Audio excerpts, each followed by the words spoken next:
morning. Good morning. So today I want to talk about coffee time, how I began it, new perspective. So good. I have a sore throat. I'm going to see a Broadway show today, and I hope I don't cough. Okay. Good morning. So,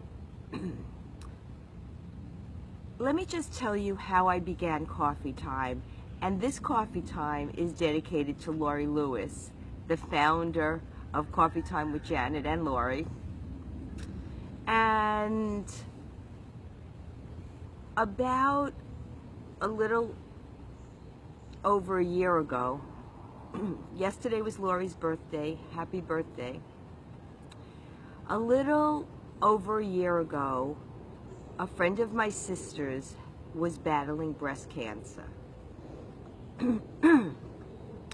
And we always had these wonderful talks when she was alive. She had loved my book, and she loved what I was doing and how I was trying to help women. And we always had this very close bond. She was in the hospital for a very long time trying immune therapy.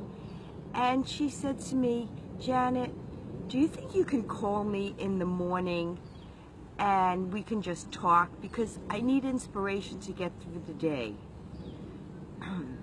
And that's how Coffee Time began. I started calling her in the morning at around the same time where she would call me. And I'd say, "Okay, Laurie, let's imagine that we were having coffee together and just chatting about life." And that's what we did. Unfortunately,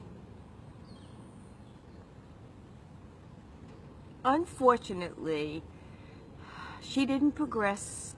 The immunotherapy didn't work, and she got worse. At the end, though, her children and her boyfriend, her fiance, would hold the phone to her ear so that she could hear us chatting.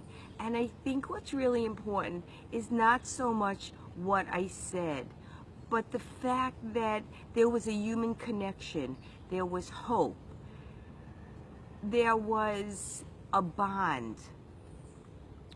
After Laurie died, I missed chatting in the morning. I hired a business coach to help me launch my new motivational speaking business, and we were going to record a class, and that is my goal, to record a class doing tree reading, doing motivational speaking, a workbook for my egg roll book. And she was in my mind, of course, because I love talking to her in the morning. And the coach said to me, "Janet, you have to learn how to use social media. You have to learn how to use Facebook effectively. You have to know how to use Twitter effectively. And you have to know how to use Instagram. And now I guess Marco Polo." But I wasn't really good at it. And so I asked Tom Nicoli, a friend of mine who does Facebook Live, to teach me, and he taught me how to do Facebook Live.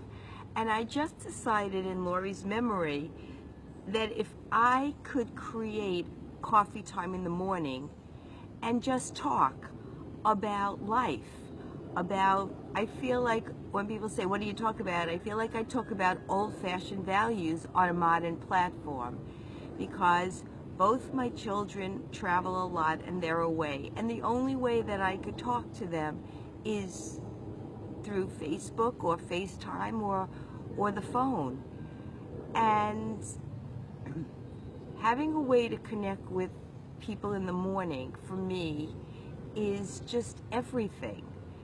Because I feel disconnected. I like to chat. I like to talk. I like to have friends. And this is my way to do it. And I hope that it serves the same purpose.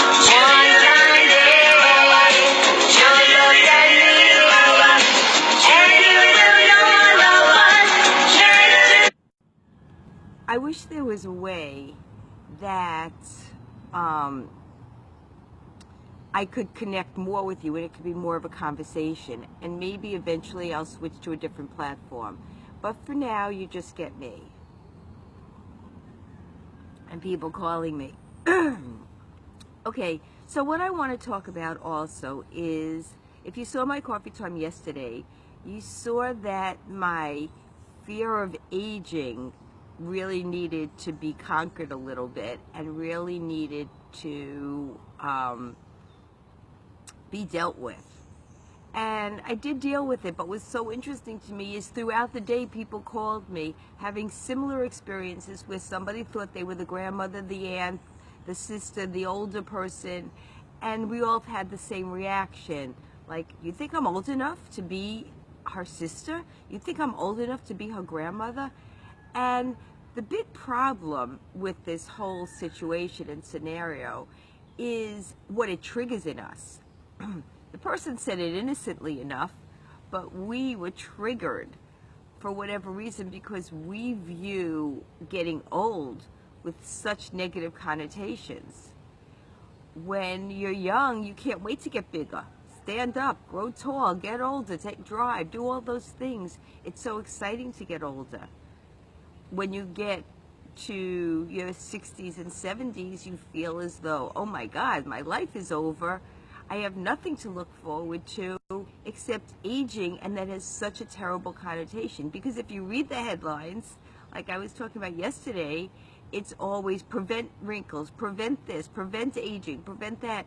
So you can't even enjoy the process of aging because it has so many negative connotations with it. But somebody wrote to me, the person that said it wrote to me because it got back to them that I reacted so strongly. And she said something so profound that I'm going to share it with you right now. Her profound statement was, in your memories, nobody ages. And so I only had memories of that person. And I think that's really true.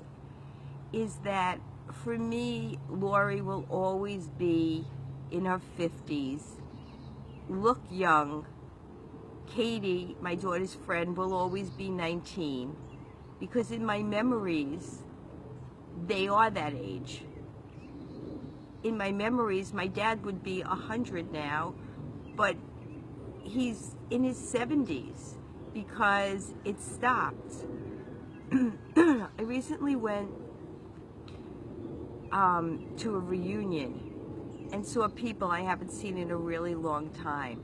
And in my memory, they were much younger. And I was like, wow, they got old. So I think it's like a process that we're all going through. And sometimes I feel like I want to be the poster child of reinventing yourself in your 60s so that we all have something to look forward to. I love my life. I got a little derailed over the last few days. Exhaustion has certainly set in. But I want to remind myself. I always feel like when I'm talking to you, I'm really talking to myself. I want to remind myself that the key to happiness, the key to success in everything is mindset. If I want to get into dread about the fact that I'm aging, it's easy to do. If I want to get into upset about the fact that people notice that I'm older, it's easy to do. What's difficult to do is to stay focused on my vibrancy, to stay focused on my message, to stay focused on the fact that I'm so grateful. My mind works, my body works, my children are doing well, life is wonderful. It's been beautiful weather here. And I think we all need to take a moment to focus, really focus on the direction we want to go. And even though we take these side trips into fear or aging or other things, we need to focus on the main road, that this is life. And life is what you make it, and life can be vibrant and life can be wonderful. But if you focus on the challenges, the obstacles, They have to be handled, but don't focus on that, because that's not what it's all about only. Yes, you have to focus on that, but focusing on a full life, the good and the bad, is the way to go. And that's what I'm going to try to do today. Good morning, Beth. Now that I know it's you, I just want to say that life is challenging, but your focus is the one thing that you could control in life. And today I'm planning on making this a great big day. And have a really good day. I'll see you tomorrow. Bye.